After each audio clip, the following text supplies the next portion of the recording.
Hello and welcome everyone to the new episode of X Vlog Live, where I get a chance to sit down each and every week with some of the industry's movers and shakers, and of course some of the best content creators in the business.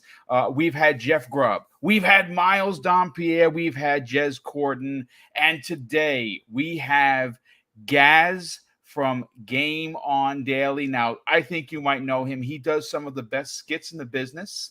Obviously, he's bringing it 100 today with a load of hashtag sauce. My brother Gaz, man, how are you? Welcome. Hey, thank you so much for inviting me. You named some big names in the space out there. I feel honored that I could even be mentioned in such high esteem. But thank you so much, Boom. It's good to be back. How long has it been? How long has it been? Way too long. It's certainly been way too long, that's for sure. But listen, before we get into the topics, and we have a load of things to get into, it's going to be a packed 60 plus minutes, so get ready. We have big opinions.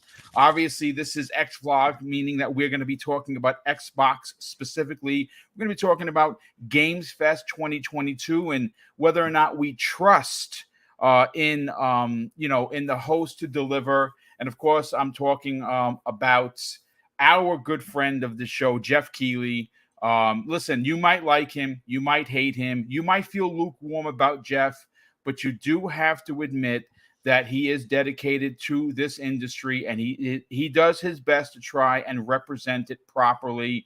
The last couple of Summer Game Fests, they haven't really been top tier like you would expect from the end of the year program, the Game Awards, which is gotten better each and every year. We're going to discuss on what exactly that means, what we can expect. We're going to talk about a list that has been making the rounds on social media of what Xbox first party could look like starting in August and ending in December. And man, if this comes to fruition, it is going to be a big deal. But before we get into that, we got to open up with a little bit of serious talk. And this obviously is very important to Game On Daily, to Asa, to Gaz, to the people that work real hard on this channel. And Gaz, I'm not going to talk anymore. I'd like you to explain to the fine folks, because we do have people from Microsoft listening. We do have plenty of indie developers and publishers listening. So I kind of want you to get the message out there, because when I heard this, I thought it was egregious. And to think that someone would stoop this low, well, I'm a retired New York City police officer, so it doesn't surprise me, but it also disappoints me. Please take it away, Gaz. Tell everyone what is going on. Well, thank you for that and for taking stock off the issue. Basically, I guess it's a sign that we made it. Mom, we made it. That people are fraudulently trying to run off our name. So it turns out some people, maybe organization, maybe an individual or several, are using our name to get review. We barely request review codes to the point where we barely do. So what happened was Warner Brothers contacted us and said, hey, by the way, just to check, this is you, right? We almost gave you a code for Lego Star Wars to this person. I'm like, no. Well, Asa flagged it up because they had the foresight to check contact@gameondaily.com, which is on our YouTube channel. And had they not, because they were very close to sending the code, the person was very persistent. We saw the email chain. I was just kind of sucked. It's like, yo, we've just started making a name for ourselves. You're going to put us blacklisted. It could potentially blacklist us because... Indeed. Yeah. Devs will be like, we gave you these codes. Where's your coverage for these codes? And we're like, what codes? Yeah. So please don't do that. But there'll be people out there who do that stuff. I appreciate, for any devs watching, Phil Spencer, hi. For anyone from Microsoft or anyone watching, or any publisher, indie or otherwise, please check with us. We will liaise with you directly. We'll call you if we need to. So please check. And no Gmail accounts. It will be either me at Game On Daily or contact@Game On Daily or support@GameOnDaily.com. but we will personally reach out to you to verify that. So there's a method there to double check. So please, thank you, Boom, for giving us the opportunity to do that, because the more people hear it, the better, because people are shy. I don't even know if I can swear on this. Yeah, no, you People can are say bad shy. People are shy. It's the truth. Yeah. I had four mates from the UK on yesterday, from the Grumpy Gamer podcast, and if Okay. you missed out on that, it's my well, it's one of the shows that I do monthly. It's a community spotlight, basically opening up the community to new faces and voices, and they were the first one of the year. Something Mrs. Boom wanted me to bring back in a big way, and we had a great time yesterday. But Gaz, listen, it's my pleasure to get the word out, because listen, this business is hard.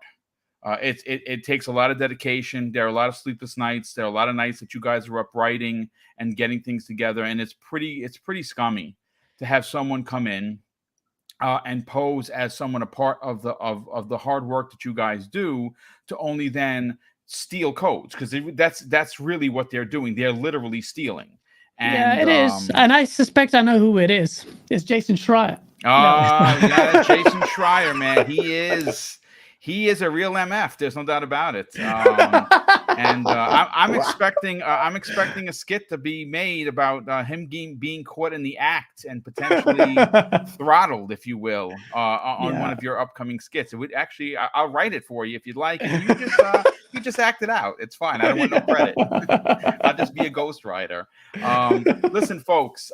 First of all, I just kind of want to give people updates of the next couple of weeks. We have obviously Gaz is here today. Next week, we have Ains from Seasoned Gaming joining us. And then the week after that, Colt Eastwood will be joining me to sit down one-on-one. And the following week, we have Asa, your partner, your best friend, coming in.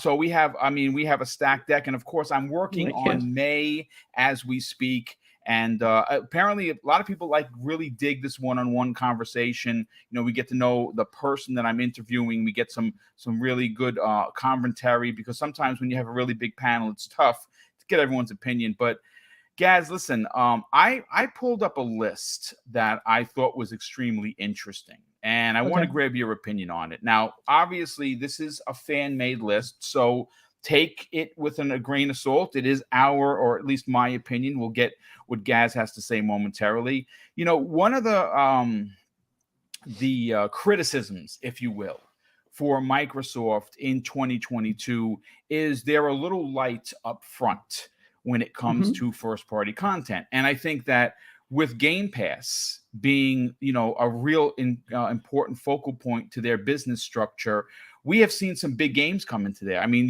Tunic may be only made by one person, but that's an incredible experience. You had Guardians of the Galaxy drop a couple of weeks ago. MLB The Show is in there. We have some announcements of other games going in there day and date. But this particular list is interesting because it paints a picture of the second half of the year being absolutely monster-sized for Xbox, very similar to 2021, where, Gaz, as you know, they won the Publisher of the Year award from Metacritic for having the highest reviewed first-party games. So this is not the just list for the year; it's ever since their records began. That was that's a fantastic point. But I'm going to read the list to you, guys, and I want to get your opinion on this. Now, Age of Empires 4, that released last year, that got reviewed very well. Well, apparently, according to this fan-made list, we are expecting it to drop in August for consoles. Now, that's going to be a big deal, Gaz, because it's never been on consoles before. In September, they have Deathloop dropping, and that's pretty much guaranteed because obviously PlayStation had the year exclusive, and Microsoft honored that deal. We have Forza Motorsport dropping in October, and that wouldn't surprise me either because usually October seems to be the right month for driving sim. And of course, Forza has released games in that month before. In November, the Big Daddy, the one that everyone is expecting to be Game of the Year, Starfield from Bethesda, and closing out the year, Gaz, is Redfall by the makers of Prey. and of course, Deathloop.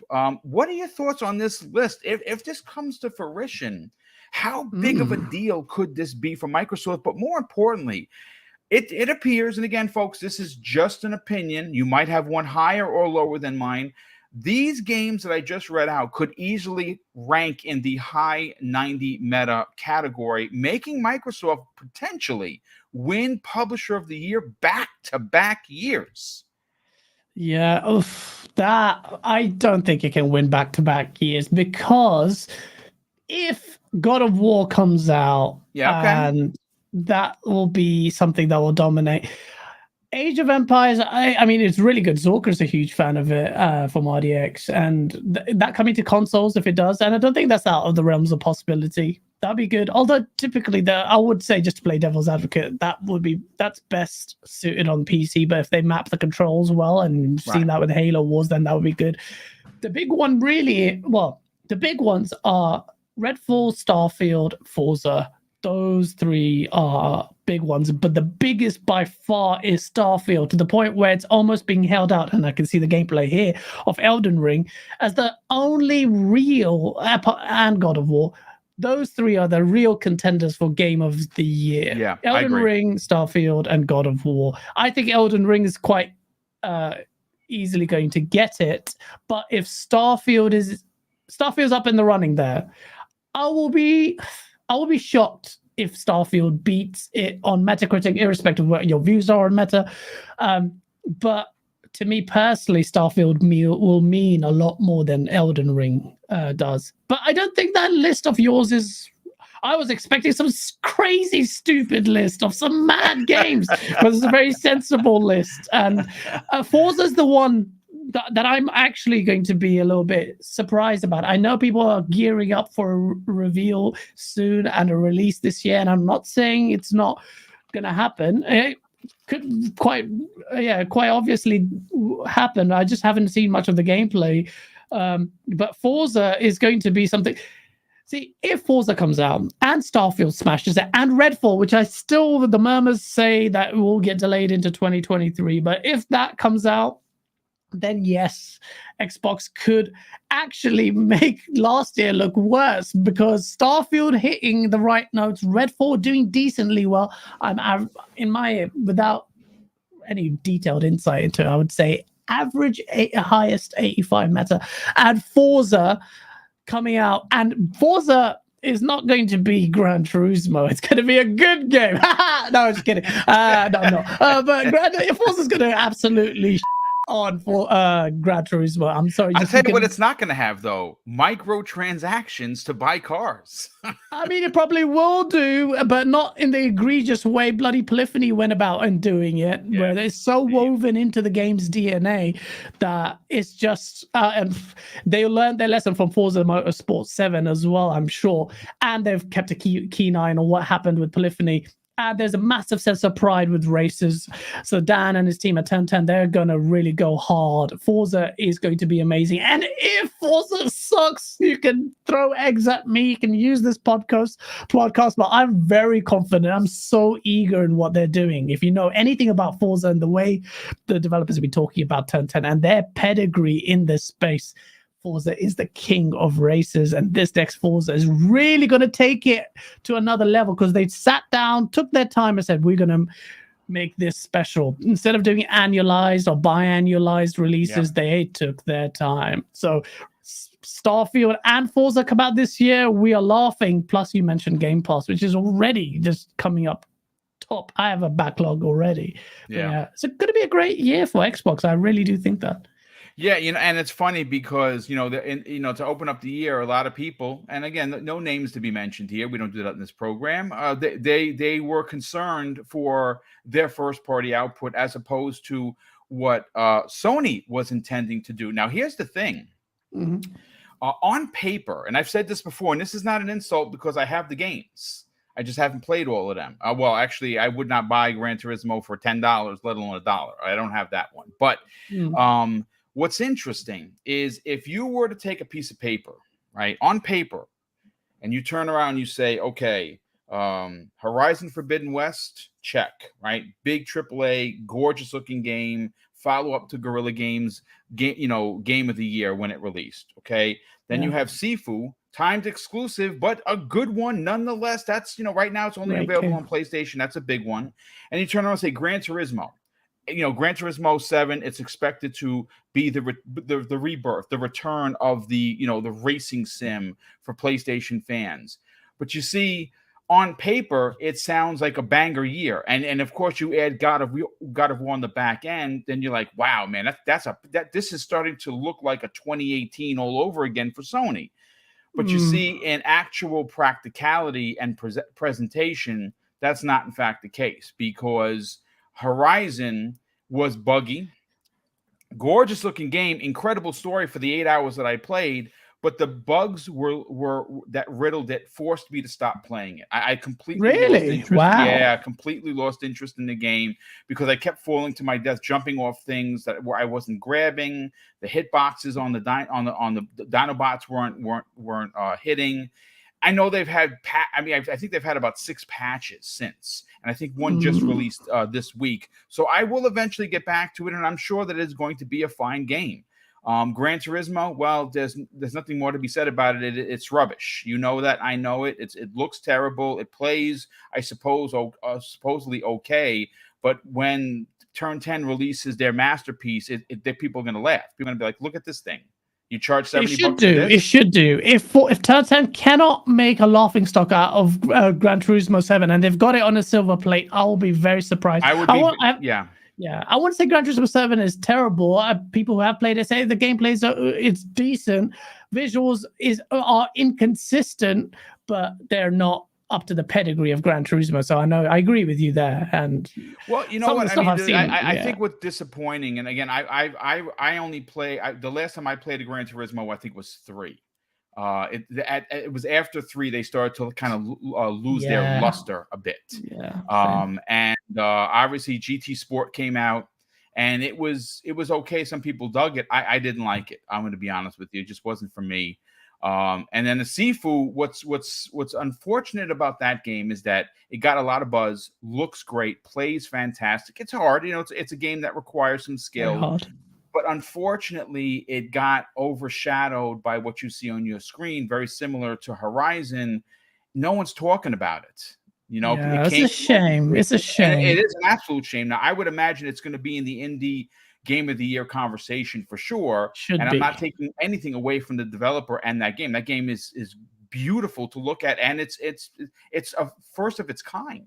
Like that. Amazing game. It's an amazing game. Very brutally hard, which is kind of, I can understand why it would put people off. I haven't got back to it, but the game demands you almost to learn Kung Fu, basically, the digital version of it. And it is a beautiful game. Yeah. Shame that it's got overshadowed, but ultimately the might is right, and Elden Ring is something special, man. And I haven't had a chance to spend nearly as much time as everyone else because of a multitude of things going on in my life. But this game, I'm watching you play it right now. I'm just distracted by what I'm seeing. I love it. This is a watershed moment for this generation, Elden Ring. For the entirety of this generation, Elden Ring will represent a watershed moment because developers will be keeping a keen eye on what From Software have achieved with this to try and replicate it. Oh, there's no doubt about it. I mean, I just crossed 160 hours and I haven't beaten it yet, and I have literally no ambition to beat it. I've made it to the final area, the final boss. I would imagine is maybe an hour or so away, but I'm enjoying myself so much, finding different new summons and new spells and new weapons and new armor pieces. It's just, and again, I'm not a Souls person, so for me, this is a triumph of an incredible magnitude because, Souls people play these brutal, hard games. I buy them. I put an hour in and I'm out. You know what I'm saying? Because I want to enjoy these games, but this is something special. Definitely is. It really is. And that's the thing. Anything that can even come in the conversation with Elden Ring for Game of the Year has achieved something spectacular. Starfield is the main contender. I don't think it will best it on Metacritic. It's easy for me to say that when this is sitting on a bloody 97, for God's sake. But Yeah. Starfield is something I'm more of a fan of because I like hard sci-fi. I like future set up in space, and I will book time off work to play that. I know quite a few people that have actually put in their vacations for that because they just want to envelop themselves in this true to life Star Wars adventure, and they call it NASA like was it NASA punk, like steampunk. They call it NASA punk. Mm-hmm. Kind of like a cyberpunk meets NASA. I'm all in. I'm definitely all in for that for sure. But listen, before we get to one of the main topics, Gaz, I just want to catch up on some of the super chats. The first one comes to us from a very generous friend of the program.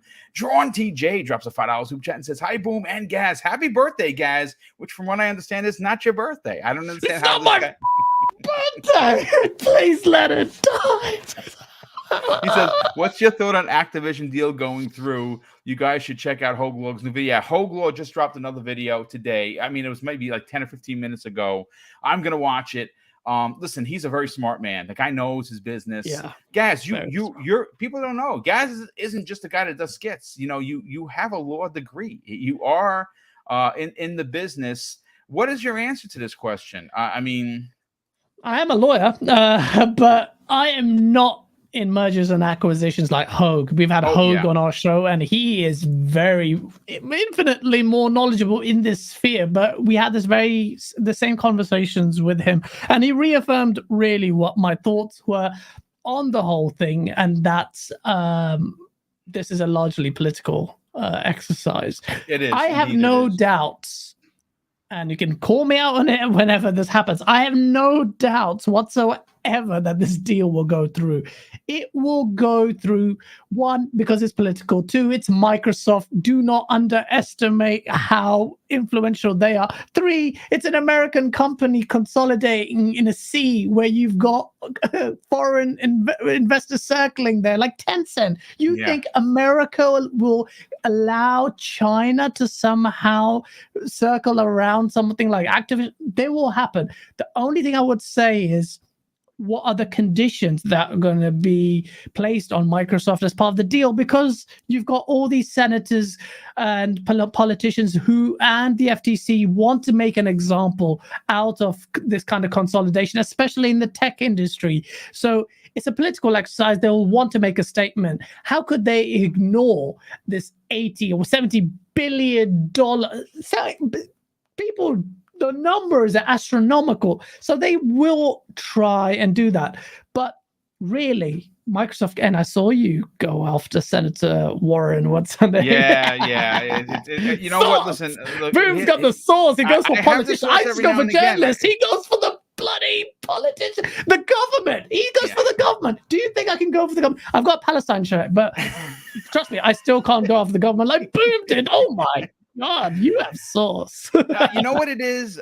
Look, I understand opinions are opinions. But I think what bothered me about her, Senator Warren, and what she said was that it has nothing to do with what the FTC is made for. FTC does not care about workers' conditions. And she's supposed to know that. So to lead on this tweet saying that she's rallying around these other very loud people that like to scream. You ever seen Bernie Sanders? The guy, all he does is scream, right? Mr. Booker is another guy. Very, very loud man, likes to be the loudest one in the room. And sometimes they kind of put their foot in it, so to speak. And them saying that if Microsoft were to get a hold of Activision, somehow it would be worse for workers is not only lying, it is preposterous at best. Microsoft is number 9 in the world out of the top 10 as the best places to work. I mean, so to make those accusations publicly on a social media presence like Twitter, I think is reckless. I think it's foolhardy at best, especially when they're getting it wrong. which is I even mean, more there's politicians embarrassing. though. You give too much I stock know. to They politicians. They're grandstand for known the for sake of just being grandstanding. idiots or wrong or just completely not knowledge, especially when it comes to gaming. Come on, Boom. But politicians have been notoriously out of touch with gaming. And in this case, it's so obvious that Warren didn't even look at anything beyond the headlines, because you have a company that has a history of flagrant breaches. Then you've got a top 10, like you said, I think it's in the US, I don't know if it's in the world, best places to work. It's this country. It's the country, but like top 10 country to work. Finally, the employees see a light at the end of the tunnel. Finally, you have some respite for all these people. And you think all of a sudden, just because of the fact that it's been consolidated, it's going to be overtly negative. There was no detail in her statement, nor any of the politicians in their statements. There was a concern that they raised. This was pure posturing. I understand the Democrat parties lining up to do that. I don't align either way, by the way, just because I know what people are like. But it's just posturing. Politicians are really going to try and make a meal out of it. The sheer value of it will bring it into unprecedented levels of scrutiny. Yeah. But I think the main thing to understand, the question is, what are the conditions that Microsoft may have to buckle purely because of the sheer number involved? Exclusivity. Are they going to be forced to make Call of Duty is the one that's, I'm not going to go into that whole thing, but what about Overwatch? What about Diablo? What about all these games? World of Warcraft? Will they be forced to do what Bungie do and become publishers? I personally don't think that there is going to be any concessions. I'm going to be honest with you, because they've already come. Yeah, no, I look again. I think the deal is going through. I think that this is look, the deal that rivals this in regards to were there concessions and should we have concerns was the Disney Fox deal. Right, that took about a year. That went through as many countries as Activision is active in. They have 17 locations outside of the US and the UK. So yes, this is going to take some time. But I don't think they're going to be concessions, because what that's going to open Microsoft to do is sue the FTC. You know, they are spending $70 billion on this franchise. And what's interesting, and I've said this before, and I really don't want to go down this path too much because we do have a show to get to, but I have to bring it up, is that even with the deal done, they're still number 3.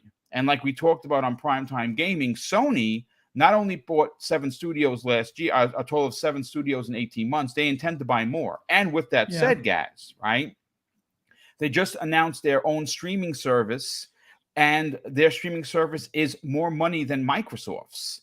So there is something to be said about, hey, listen, you can't say monopoly when our number one rival is spending all of this money. They just announced their own streaming service to rival ours. You're basically all the FTC wants to do is make sure of 2 things. One, there isn't going to be a monopoly and somehow business is going to be other businesses are going to be suffering because of this merger.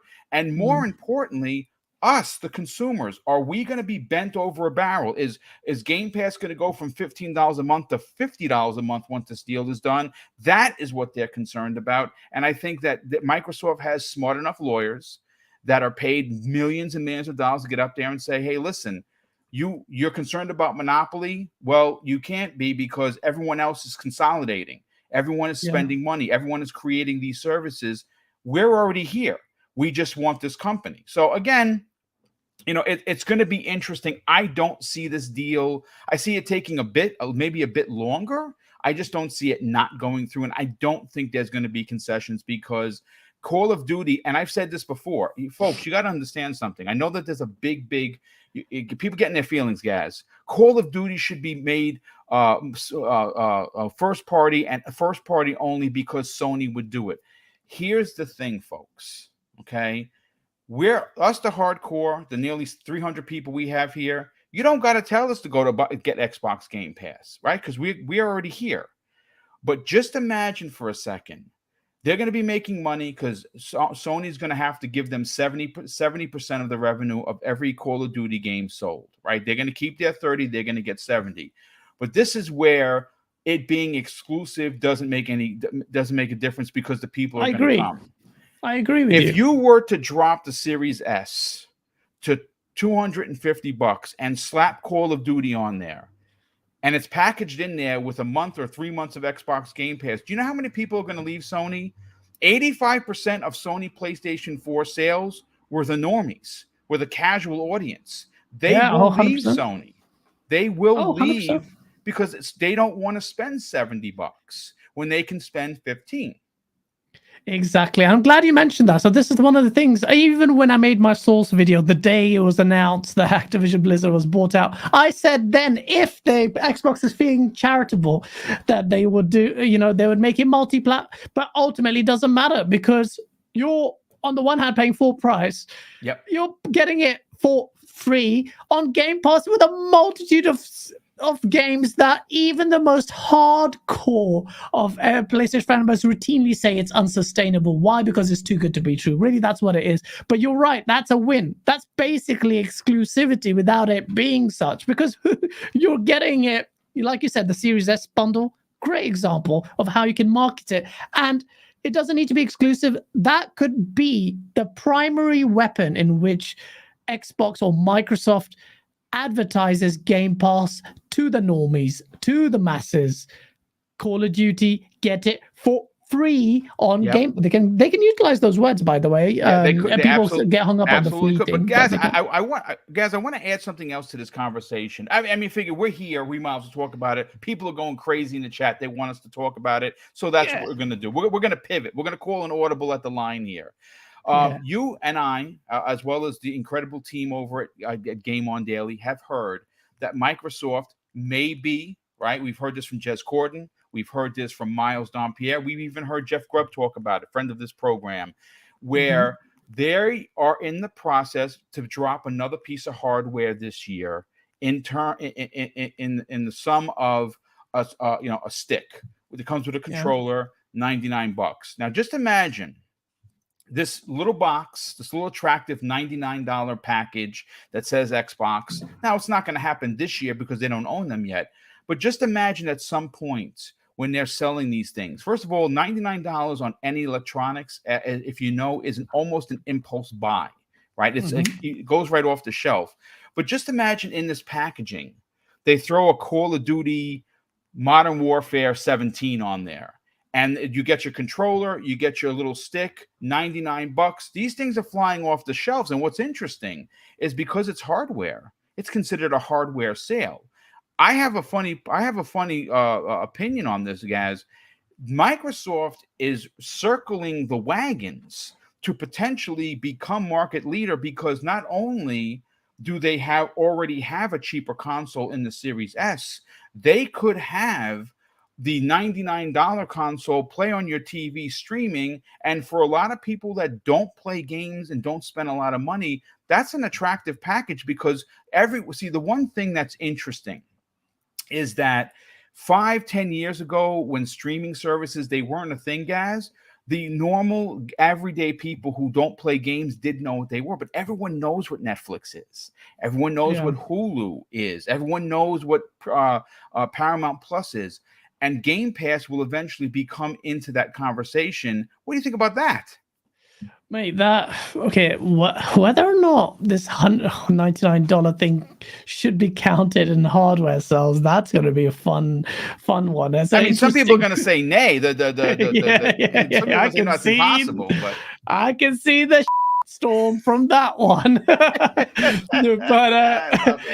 it would be a master stroke. It's like a pincer movement, like the Series S was. Yeah. How many people derided the Series S? The Trojan horse, if you will. Absolutely. I mean, accessibility is the main thing. Like you said, a lot of people aren't like the hardcore. They don't demand the highest of the high like we are, everyone in this chat. They will be casuals who will be more than happy with a streaming device, as a significant amount is routinely spent on streaming tech. You're almost dead there in the game. Wow, sorry, I'm getting distracted. But yeah, so no, that would be huge. It's another tool. You have to understand as well, for people, their viewers who watch this show from all over the world. There'll be people in Brazil, or Argentina, or where the economy is not great because of what's happening in the world, and they tell me the way the prices are so stupid, the way they match up with the economies. PlayStation's stupid $70 does not match up there. And I mean, look in Canada, it's $105. That's ridiculous, man. That's ridiculous. So making Game Pass already made it great that you can even access it on your phone now today if you've got Game Pass. You add that more with a device like that to your TV, becoming synonymous with that almost Netflix model. It's a win-win. Whether or not that's happening, I don't know. It seems like inevitable. It's inevitable. They've talked about it. Phil Spencer has said it. It's obviously, if you're gearing so much focus on the service, then why add steps to it? A little Fire Stick is just removing another barrier for other people who choose to employ that option and play those games like that. So yeah, no, absolutely, it'd be interesting. I would love to see how that works. I put it to this way: one of the big takeaways from the Activision deal. I mean, listen, you could look at it from several angles. From the PC angle, getting Blizzrd under first party is big, right? They're going to be able to make Blizzrd great again. They have an opportunity to actually make people care about what was a beloved developer, right? Everyone loved Blizzrd until Blizzrd just didn't care about their fans, and management moves ruined the brand. And Microsoft has a chance to bring that back with proper leadership, right? So, and then you look at King. I think that out of all of the scenarios, King is the biggest one because it opens Microsoft into mobile. And I've said this before, now I don't know if this is going to happen, but I can see it happening. Game Pass for mobile. Yeah, no, I mean, Game Pass for mobile makes complete sense. I mean, you pay your $5 a month, right? And you get all of these perks for games like Candy Crush. Every month you get these perks. And just imagine people, 100 million people paying $5. Well, I'm not a mathematician, but that's $500 million.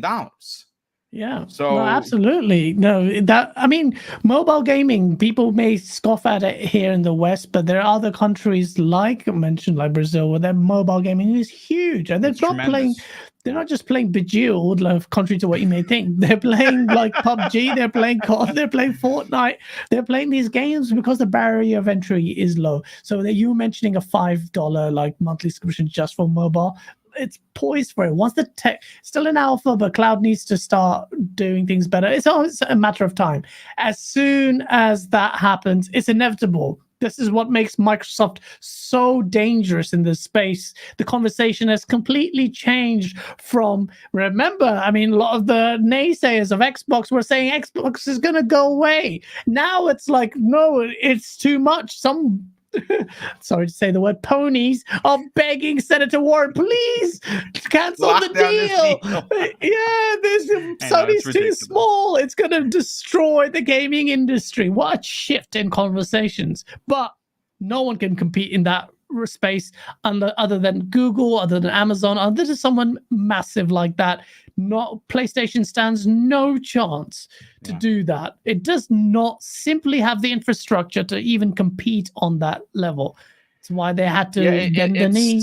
Yeah, well, listen, I think the old adage that they poked the sleeping bear and now he's awake. And Microsoft finds $70 billion awake. They find themselves in this is why Jim Ryan continues to say, no, we're not done. We're going to continue to buy, because they understand they're at this point, and again, this is not being disrespectful, they are ice skating uphill. Yeah. Well, I try to keep it. It has to be nice, but he really wants to all over PlayStation. Just all over PlayStation. Let me do it. I will all over PlayStation. No, sorry. Apologies. But this is what the people tuned in for, guys. I want you, you're not disappointing. Listen, let me just continue with the super chats. We have Raiden Blade drops a £2 super chat. I think you're familiar with this character. He says, "Boom, hey, bro, you got Mr. Source into the room, Gaz," and he is here. And thanks for being here, Raiden Blade. Definitely appreciate that. We have Danny Passion Official. He drops a $2 super chat. Says, "Gaz, an expensive man these days. Oh, Gaz, not Gaz." my rates are very high at the moment, and I'm not I talking don't about blame my you. law work. Listen, you understand your worth. There's nothing wrong with that. That is good business. Jacob Novick drops a $2 super chat and says, "Could finally get the X fridge and a 24 stack of Pepsi." Listen, man, good on you for that. I don't drink soda. Well, I do. I have 1 6-ounce glass per day, and it's ginger ale. I'm boring, folks. What can I tell you? Dan Otaku drops not 1, but 2 super chats. And the first one of $5 says, "Microsoft can't win POTY, even if they got all 90 plus for the rest." I mean, publisher of the year is what he meant. For the rest of the year, because Metacritic counts Crossfire X as an Xbox. Yeah, that is a pretty bad game. Crap. There goes that conversation. Yeah, Bloody Crossfire I X. didn't even consider that, but that is something to be considered. And good grab, Don. And the second one says, $5 says, also there's a chance that Peniment Josh Sawyer's game and Grounded 1.0 making this year. Yeah, I mean, Grounded 1.0, which is the official launch of it, it gets moved out of early access. That could be something that's also interesting.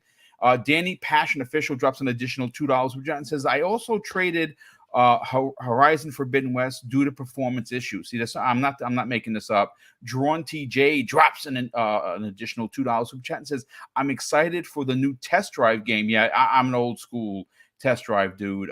Donald Taco drops a 3rd super chat. Brother, thank you so much for the generosity. He says Elden Ring will win Game of the Year only because Breath of the Wild 2 got delayed to 2023. Starfield has to be the magnus opus of Bethesda to beat Elden Ring, and you might be onto something. This is the darling of the year. There's no doubt about it. Drawn TJ drops an additional super chat. Thank you for the generosity. Drawn TJ says, "LOL, got you guys with the happy birthday statement." Yes, he did. Yes. God. So, we got Colt Eastwood is in the chat. Colt, what's up, brother? If you missed out, Colty. We had a double podcast representation Monday, 90 minutes on my show. Then me and Mag went over to his show for 2 hours. Great job. Thank you. It was nerve-wracking. I had butterflies, and the next day my back was a disaster. You did have butterflies. You're a master of the craft now. This is easy for you. Don't lie. It's funny. I believe it or not, I literally had butterflies because it's a big show, so you want to deliver and make sure everyone is enjoying it. But listen, Gaz, I do want to move on to this was one of the topics. We obviously kind of shifted a little bit, but this is a big one. E3 is canceled, and I'm not surprised by this at all. E3 has what people have been talking about for quite some time, dying. It's very costly for these companies.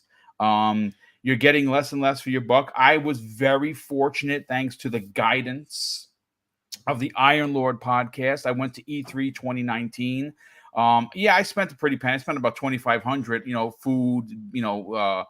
Everything that goes with traveling, and it was the best $2,500 I've ever spent. I had a blast, and nice. We were hoping to go back and it's funny. We had already set everything up for 2020, and then the pandemic hit, and that's history. But it's no more. And we don't know. I mean, the ESA has come out and said that we will be back in 2023. Hard to believe it, to be honest with you, considering they're really up a creek, so to speak.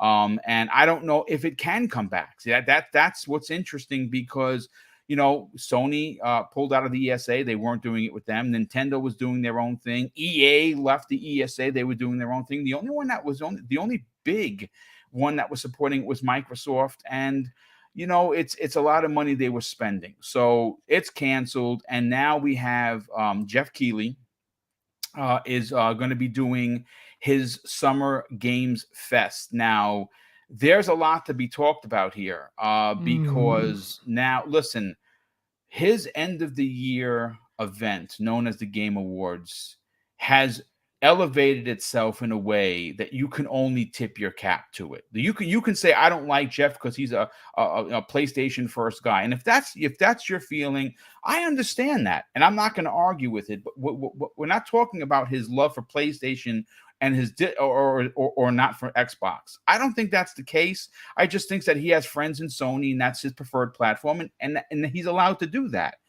The problem, the issue, the question that is being asked by many people in the industry is E3 is much bigger, much larger, more eyes are on it than the Game Awards. And even though he has excelled in the Game Awards in the last few years, there are questions of whether or not he can replicate that, considering the last two summer events have not really been favorable.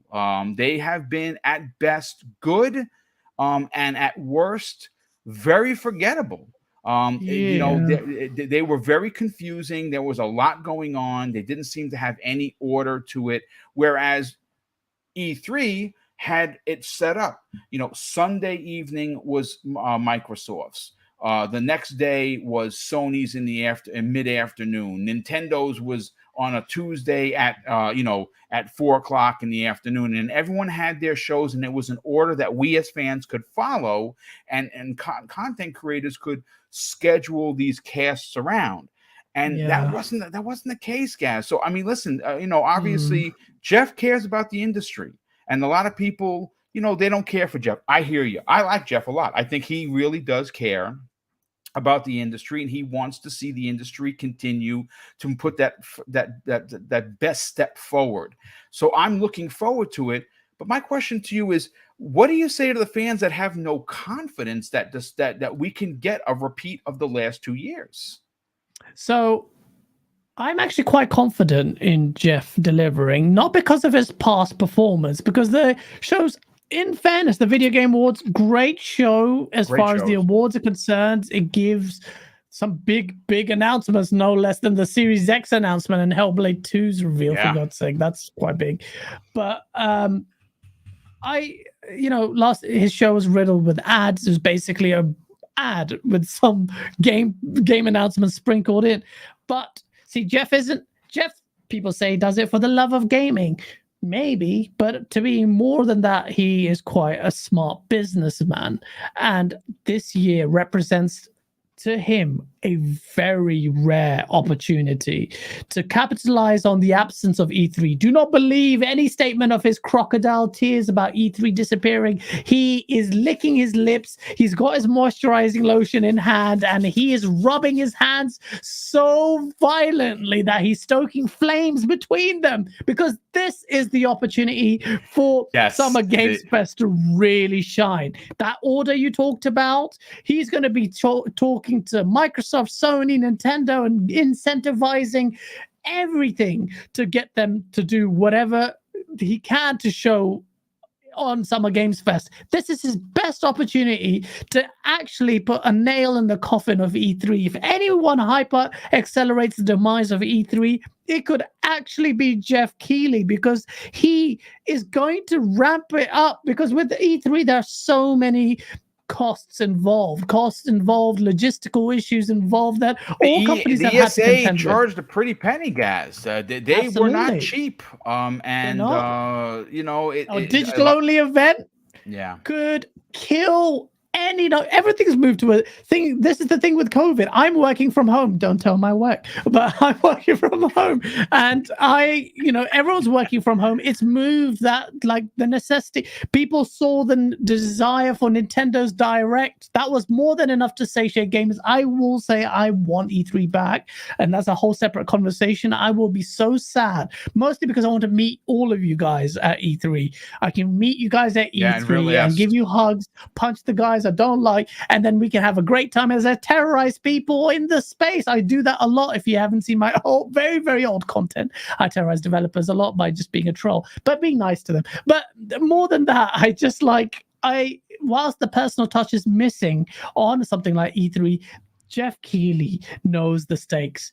This could be an incredible year for shows, mostly because Geoff will want to literally put the nail in the coffin in E3 for his benefit, and he is not going to be completely mute to the criticisms of he's Summer listening for Games sure. Fest. No doubt. Oh, absolutely. Maybe pad out the advertising. There were a lot of people who went after him.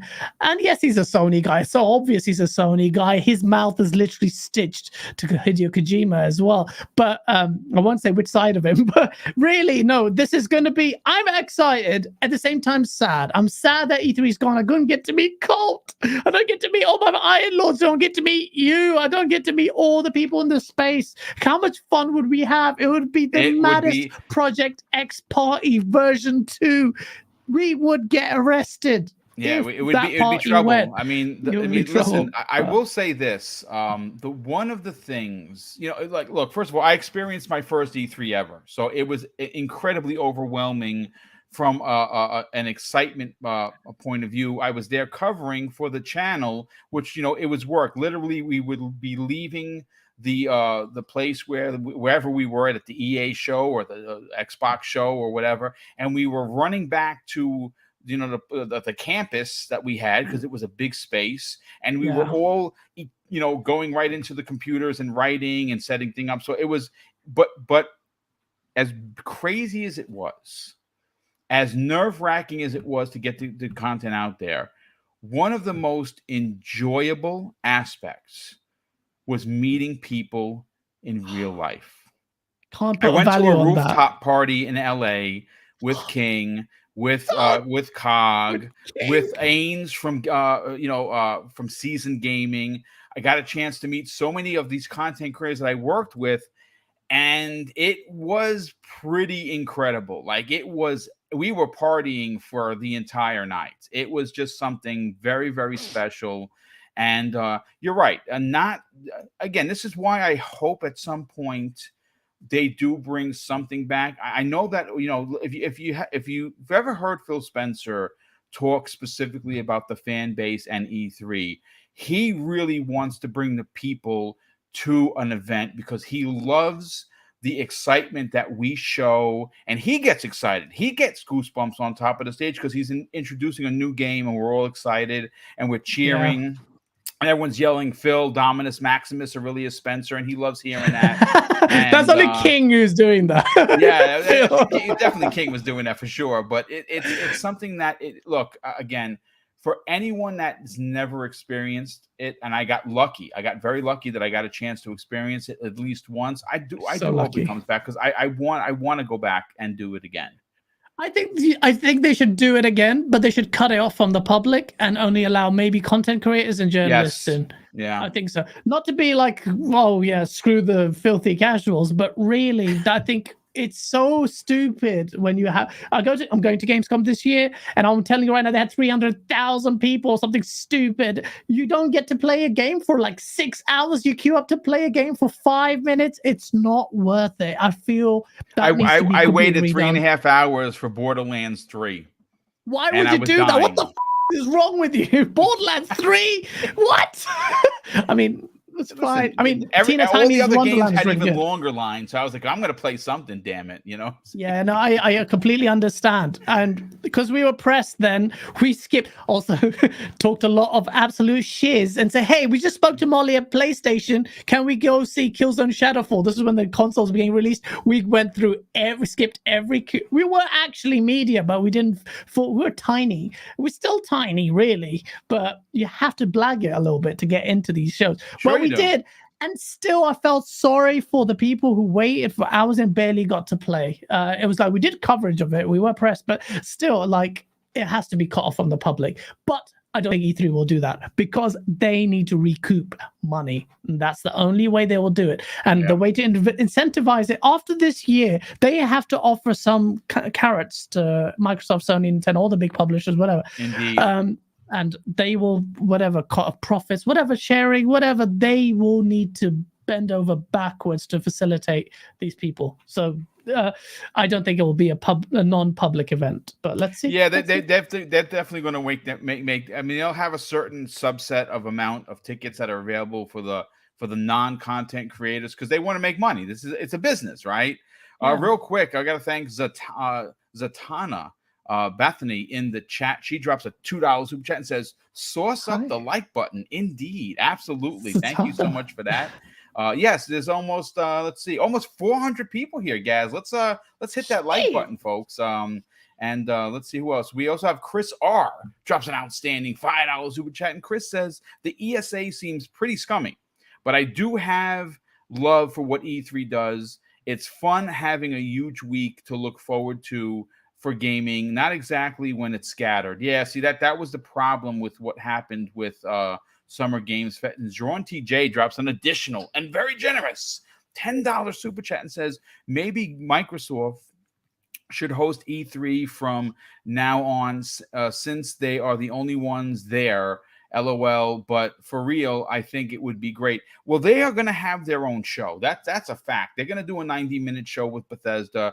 I can guarantee you that a good 15 or 20 minutes, Todd Howard's going to get out there and say, here's Starfield, and it's going to be gameplay, and then we're all going to walk away, and we're going to just be amazed. I'm going to say Game of the Year 2022. Spoilers. And, listen, it's going to be what it's going to be. But look, I got a chance, and I know you're just talking about meeting Colt. I met him and his wife at E3. We got a chance to hang out. It was so awesome. lucky. It was awesome to hang out with him. I met a lot of, and that's the thing. I met every executive that you could possibly meet at Microsoft's Fan Fest. You know who I didn't meet? Phil Spencer. Phil Spencer.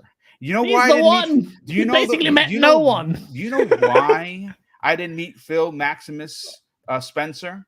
It's gonna hurt Dominus me, Maximus Aurelius Why? Spencer, because I was online getting autographs from the fine folks at 343 Industries, and they were awesome. They were awesome to hang out with. You got 343s over Phil Spencer, and look how I didn't know. Halo Infinite turned out. What the hell? Phil didn't tell me he was coming. I didn't get the call, so I was hanging out with 343, and I listen. It's just the interaction with the Fan Fest, especially Microsoft's Fan Fest. They treat you like a rock star, and all of the executives there. Yeah. Everyone is there. I got a chance to hang out with Rod Ferguson and talk about Gears 5.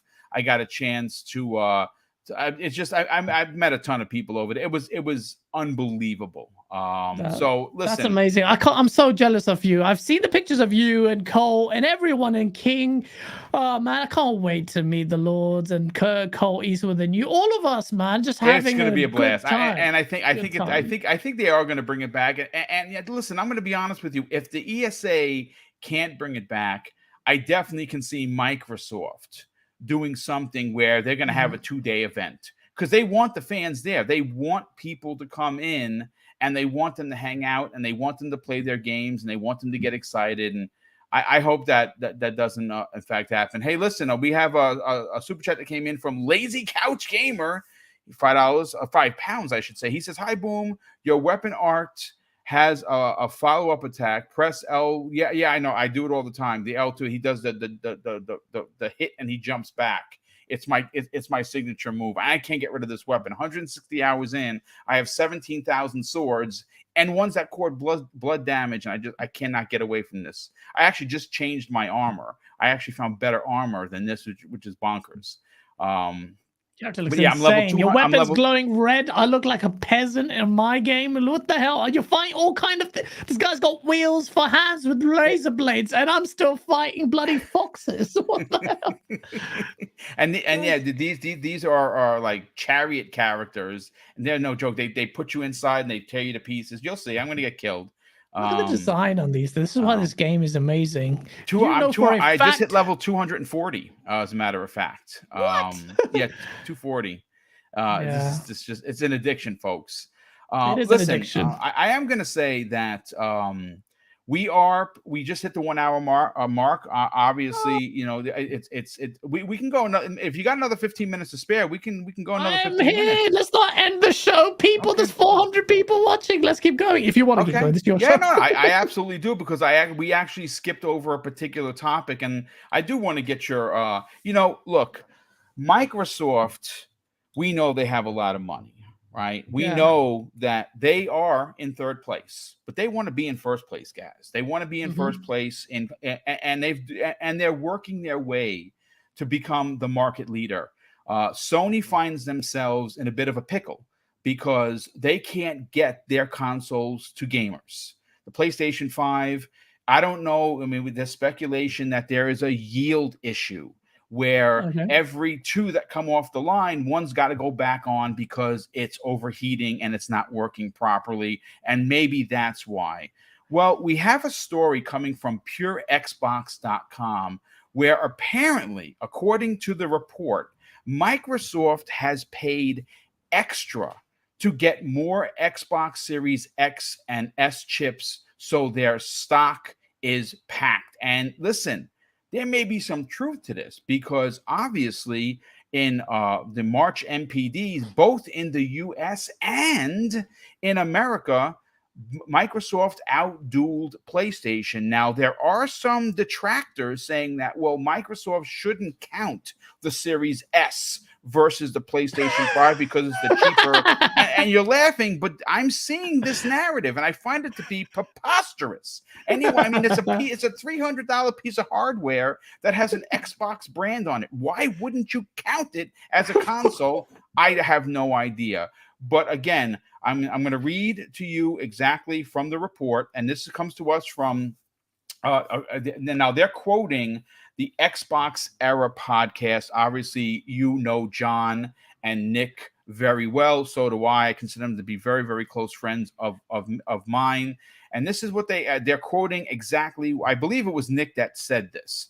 He said, around April last year, I got a DM saying Microsoft was going to have a lot of consoles available this fall, and they did in the end, didn't they? And this is Nick, Special Nick of the Xbox Era podcast. And he continues, Gaz. He says, Xbox paid for chip priority at the factories, which is why we saw so much more and are still seeing so much more Xbox in stock now. To me, it's a smart investment. And he's onto something because my local GameStop and Target right now have the Series S in stock. In fact, they have 6 at Target and 6 at the GameStop. Now, the Series X that has been, obviously it's the big daddy. Everybody wants this. Well, we are hearing that they shipped more Xbox Series X in the month of March than when the actual console launched.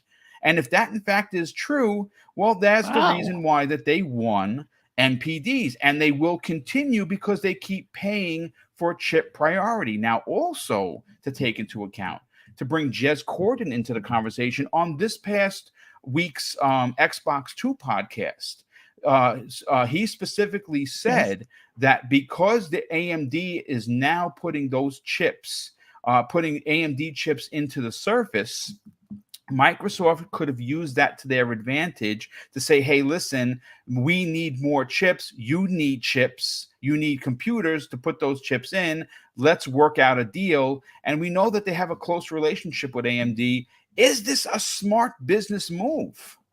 Absolutely. I saw so many people being outraged, which contingent I'm talking about. How dare they? Yes. How dare they spend their money? Business move. How dare they buy chip shortages so bad? Are you morons? Do you not understand how bloody business works? Literally, Microsoft said, hey, by the way, look, we'll give you this much money, just prioritize, can be X number of chips. Supply and demand. It's just like, here we go. Buy some chips. If this was PlayStation who had done that, the same characters would have been celebrating how smart a business move it was. It's not even a smart business move. It's basic common sense. Like, we're building X number of things. We have an existing relationship. We're in the PC space and the laptop space and the smartphone, whatever.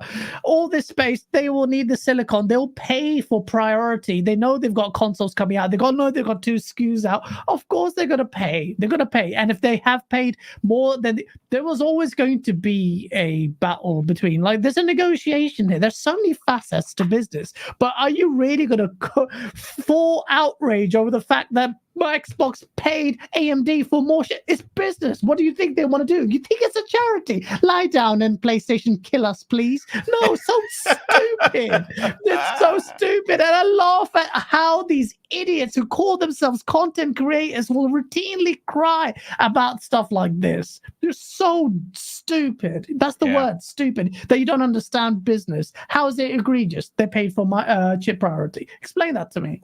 How is that stupid? Well, I actually have a better question for you, Gaz. How come they don't ask Jim Ryan to spend more to get them their consoles. Bro, you're talking to the same people who bent over backwards, no Vaseline with the PlayStation Plus, whatever the hell that was, supposed to be Spartacus. I said, that's great, Jim Ryan. I'm so glad. The stupid, hollow, misleading statement that their first-party quality would dwindle or dilute if they did day and day. PlayStation. Absolute nonsense. How does that have any bearing? Being that you brought that up, listen, I mean, obviously, you're here. We're going to go. Folks, listen, FYI, we're probably going to go another 20 minutes. You'll get a 90-minute show today because listen, I try to keep it low because people have lives. So I'm very happy to get some important people here. Gaz, I consider yourself to be incredibly important to the community and That's what a lie. you I'm ace not to important. do. But No, you are. You certainly are. But clients listen, can wait. I'm here having fun with Boom.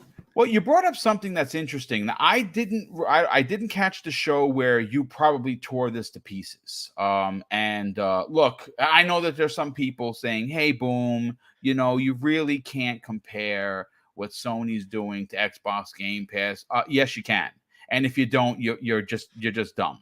Because Jim Ryan, who constantly does put his foot in his mouth, said in an interview to GI.biz that we are currently in the process of creating an answer to Xbox Game Pass. Those are his exact words. So the service that you see in front of you is in fact made to give Xbox Game Pass a run for its money. And unfortunately, its shoelaces were left untied, and now they're running without shoes because they fell off. This service is a joke. No day and date is a joke. $3 more than Xbox Game Pass that offers day and date is even more hilarious. Everyone has heard my opinion. I think this is an epic fail. I don't care what anyone says. That's my opinion, and I'm sticking with it. But, Gaz, I want to get yours. Is this a fail for Sony?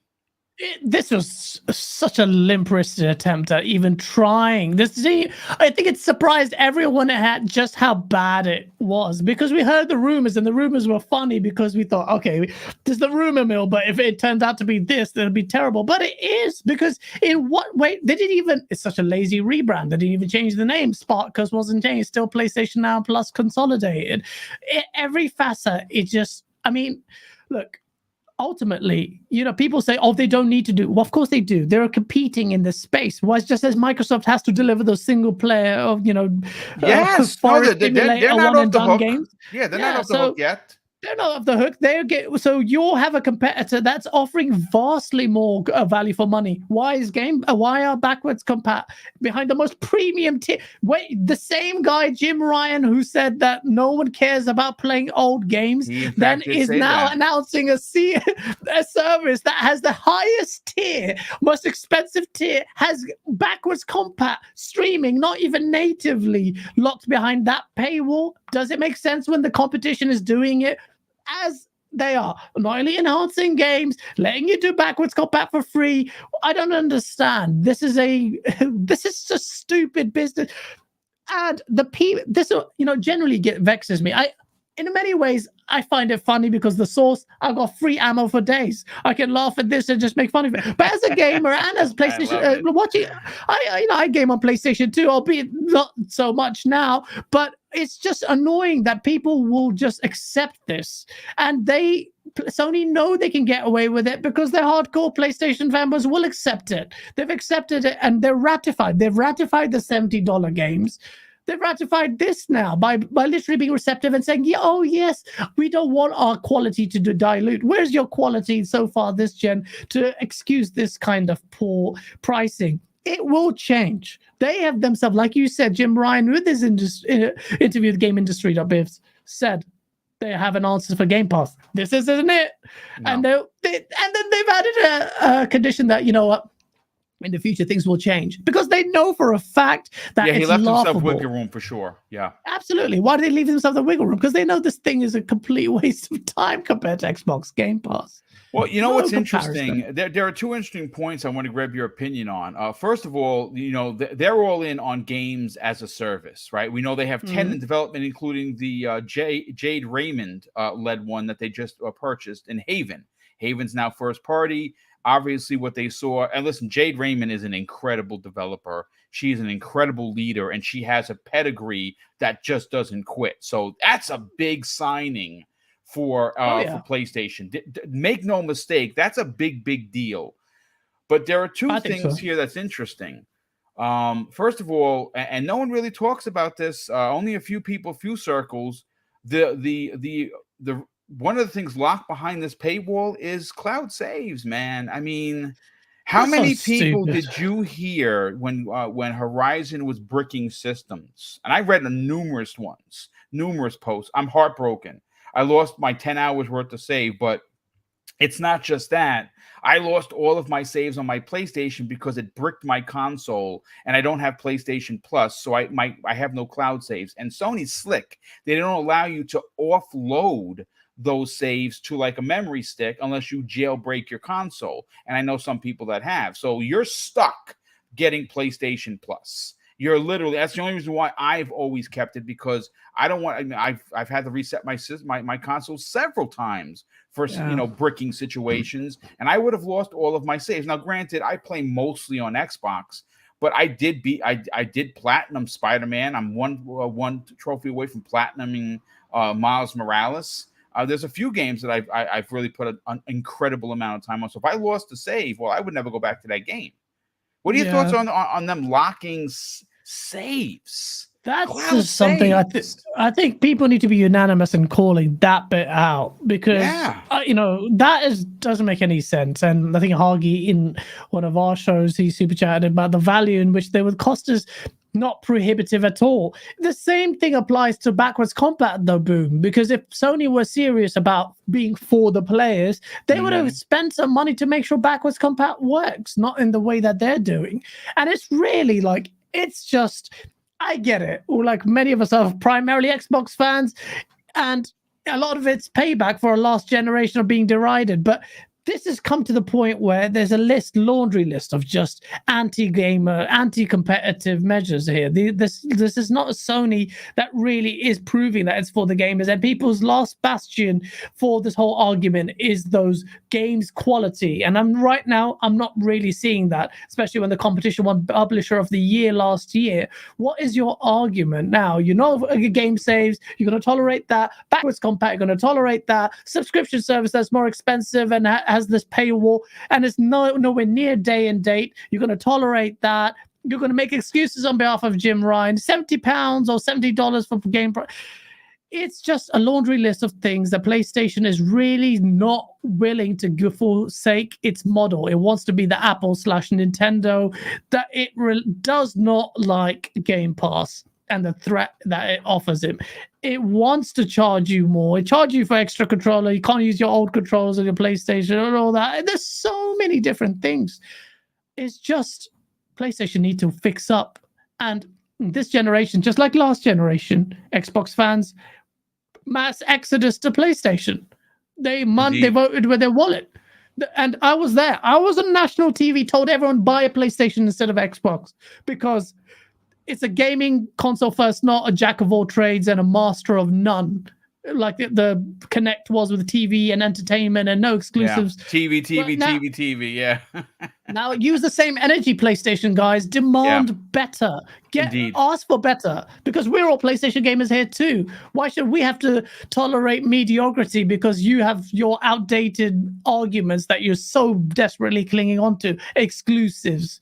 In the grand scheme of things, it's just a failure. One of the things that I want to add to your conversation, now that we're criticizing it and we have your full opinion on it, is when you play a game from 2001, when the Xbox, like Fusion Frenzy, it's up-resed, it's running at 60 frames, it looks like a new game. I hate to say this, folks, the $18 that they're going to charge you per month, you're going to get 700 games. But you're also going to get Twisted Metal 1 that looks like Twisted Metal 1 with no enhancements, no frame rate boosts, nothing.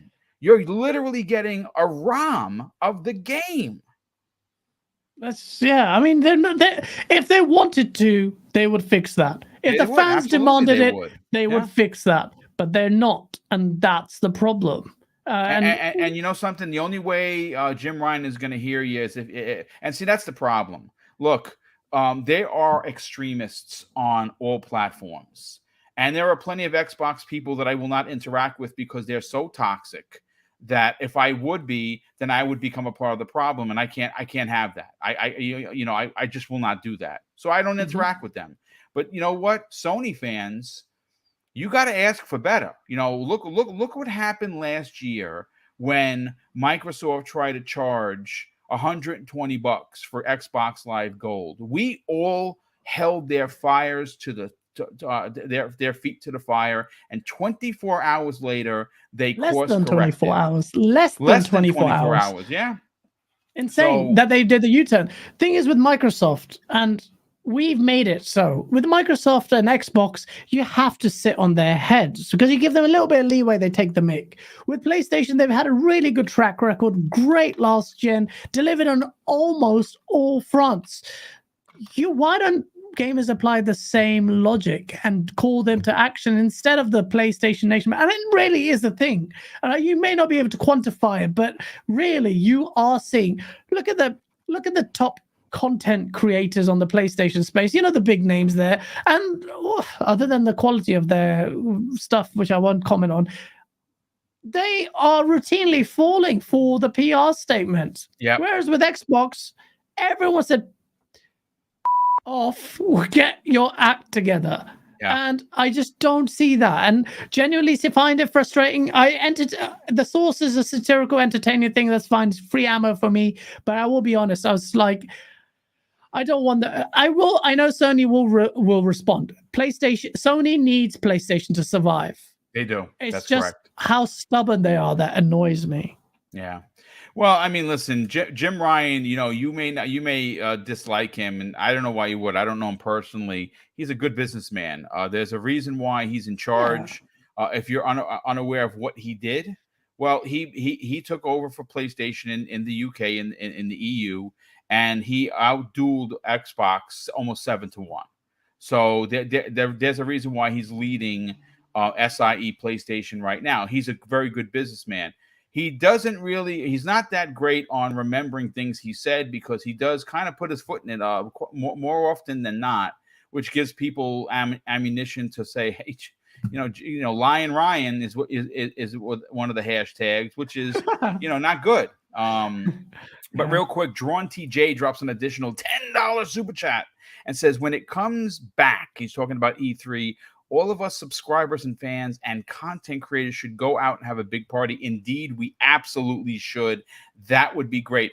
One of the things that was more humbling, I was actually quite embarrassed. I was walking and I was talking with I was hanging out with King, and we were going on to a particular event, and someone heard me talking, and they said, "Hey, you're Mr. Boomstick. I know that voice anywhere. Can I get your autograph?" Heard him talking. Can I in his take New a picture York, with you? New York accent, right? New York. I love that accent, New York.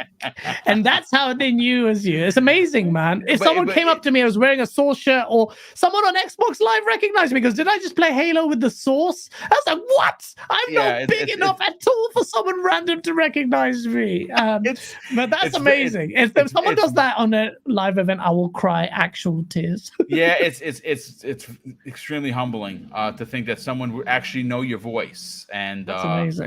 Again, I've told this story a lot, but it's worthy of telling it again, Gaz, especially because you may not know it. I tried my damnedest to get into Xbox Game Fan Fest. I couldn't get in. I could not get in, and I worked with Microsoft, and I just couldn't get in. Well, don't you know? Lo and behold, I get to LA. And Gotham Guy, who's been a fan of the show, a friend of the program for many, many, many, many years, DMs me and says, "Hey, Boom, Microsoft is going to call you because my +1 got hurt in the gym accident. So I'm going to give you my +1 to Xbox Fan Fest." And the rest is history. And that's when I'm getting goosebumps just talking about it. I mean, it's unbelievable to have that happen. Amazing. I'm incredibly lucky to have experienced, because FanFest was I mean, wow. When I say they treat you like rock stars, and I say I'm talking about Microsoft, they really go all out. It was something else.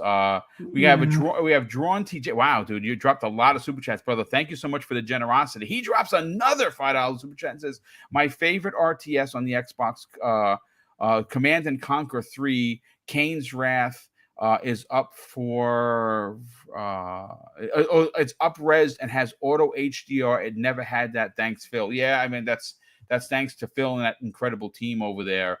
My favorite RTS sidebar is one that a lot of people don't even know about. It was Aliens versus Predator on the OG Xbox. It had all 3 campaigns. You play as the Marines, the Predator, and the Aliens, and it was dope as AF. I actually still have that game. I have one sealed and one brand new. The game is selling for $300. What? On eBay right now, and a sealed one probably double that. Because I saw it like for $5, and I'm like, I'm going to buy another one of these because why not? And it turns out that it's worth a lot of money. Colt Eastwood, again, still in the chat. Colt, welcome, brother. I can't wait to get you here on this program in a couple of weeks. He just dropped a new video today on his channel, and obviously watched it. Oh, you have watched? Yeah, I haven't. I hadn't had a chance members, to watch it. Members can watch it early. I remember it. It's a really good video explaining the chip shortage. You have to watch it after this. Yeah, I definitely would check that out for sure. But listen, folks, that is your show. Gaz, thank you so much for not only being here, but thank you for giving the people that we had over 400 people here an extra half an hour to listen to the source. Listen, brother, you got to sell your brand. You got to tell people who want to support you, who want to give you, get you to the next mark, 15,000, 20,000, 25,000, 50,000 subscribers is where we want to see Game On Daily. You and Asa do an incredible job. You guys are the perfect pair because you're like the odd couple. You are the one that is unpredictable, and he is very straight and narrow, and it just works. And you guys always have a great conversation. You always have incredible guests. So by all means, sell your brand, brother. Tell everyone about GameOnDaily.com, where people can tune in and not pretend that they work for you to steal codes. Yeah, please don't do that. Other than that, thank you so much, Boom. It's been an absolute pleasure, and the time just went by flying. I see you in chat, Anonymous, you pony. Anyway, thank you so much for watching the show. GameOnDaily.com. We have worked so hard on it. Please check it out. We give away a free game code to anyone who leaves the best comment on the site wherever. So just leave a comment on GameOnDaily.com. It's an aggregating platform. One day we will have the mobile app, and then the source will begin. Please check out our channel, which is Game On Daily, one word. We've got a whole host of videos. If you don't know what the source is, you can check the playlist out and then probably drink some bleach to forget what you saw. But yeah, honestly, our communities like overlap. I said our community, just the Xbox community, but I see so many. I see K Asante in the chat. I see everyone in the chat, so many names, and really grateful for this community. I always thought I was alien to podcasts until I started watching RDX, started watching you, and then Colt did his own, the Iron Lords, all the communities. You guys are family. So one day if E3 comes back, we definitely got to get together. I mean, take a giant, massive group picture. I got. You saw the pictures of me, Colt, King David. It's pretty cool, man. It's pretty awesome. No, and honestly, the community is everything. We are part of the same falafel. So please, thank you so much for checking it out. A delicious falafel. I love them, as a matter of fact. And with hummus, amazing. Hummus, not so much, but I have had it, and you're doing well there. I'm sorry, man. It's I don't know why. I should love it. I love cream cheese, so why don't I love hummus? I don't understand it. It's the weirdest thing. I have tried the red pepper hummus, and it was good. It was quite enjoyable. Oh, that's nice. That's nice. There you go. So there you go. I have been redeemed. There you go, ladies and gentlemen. Yeah, you have. Of course, you're not. You've never been maligned. No, but honestly, thank you so much. You're one of the hardest working and just not genuinely nice people in the space, which is amazing considering I routinely want to punch people in the face all the time. Don't know how you manage it. So well done. Well done for being a nice gentleman. Thank you so much for the invite. Thank you, everyone in chat. You guys are lovely. It's been an absolute honor and a pleasure. Yeah, it was great to have you here, brother. We're definitely going to get you back. Maybe after E3 to get your opinion on what Microsoft and whatever brought to the table. Folks, real quick, tomorrow morning's Breakfast at Boom, 10 a.m. Eastern Standard Time. We're going to be talking about the just announced Max Payne 1 and 2 remake coming from Remedy Games, the original creators. I mean, it's going to be a big deal to see how they handle it. It's not going to be like Crossfire X. Trust me, because Rockstar is paying for this. They're actually spending the money. So listen, I don't know. I'm a diehard Remedy stan. I love their work. I love their storytelling, and they're just doing a remake. And now they have the money. They have a company, because Smilegate is what funded Crossfire X, and Smilegate is a very small developer, and it is what it is. And we're also going to be talking about, now, folks, get ready for this. This is going to be saucy. Get ready, because I'm going to ruffle a few feathers here. Not only are we talking about Max Payne 1 and 2 remake, but we're talking about the just announced Unreal Engine 5 Tomb Raider. And that's coming by Crystal Dynamics. But I have an opinion. And I think it's going to be Xbox Series X exclusive, because they did not say what console it was coming out for. And considering that, well, that same team is currently working on Perfect Dark. Listen, I've been saying this for a while. I think Crystal D is first party. They just haven't announced it yet, or in the process of making it. Lots of sauce. So yes, the next Tomb Raider, Xbox exclusive and PC exclusive. Sorry, Sony. I think that's happening. But tune in tomorrow to get my opinion and the rest of the gang. And listen, thank you again for hanging out with us for 90 minutes. Enjoy the rest of your day. Thank you so much for the super chats. And there were a lot of them that came in, the generous donors. We are going to be giving back this Easter, the Friday before the Easter. Mrs. Boom and I are doing a $300 giveaway, 4 $50 gift cards, and 4 $25 gift cards. And all you got to do to win is just be in the chat, and the picker will just pick your name, and we will get you those codes to anywhere you want. Xbox, Nintendo, or PlayStation, you want it, we deliver it. And of course, I'm going to close out the show with something that's important to me. Hopefully one day it'll be important to you. And that's something that my dad taught us when we were kids. And he said, son, treat others how you want to be treated. And also, it doesn't cost anything to be nice. You live by those rules, and I can guarantee you're going to have an awesome day. So take care, everyone, and we'll see you next week on the newest episode of X Vlog Live.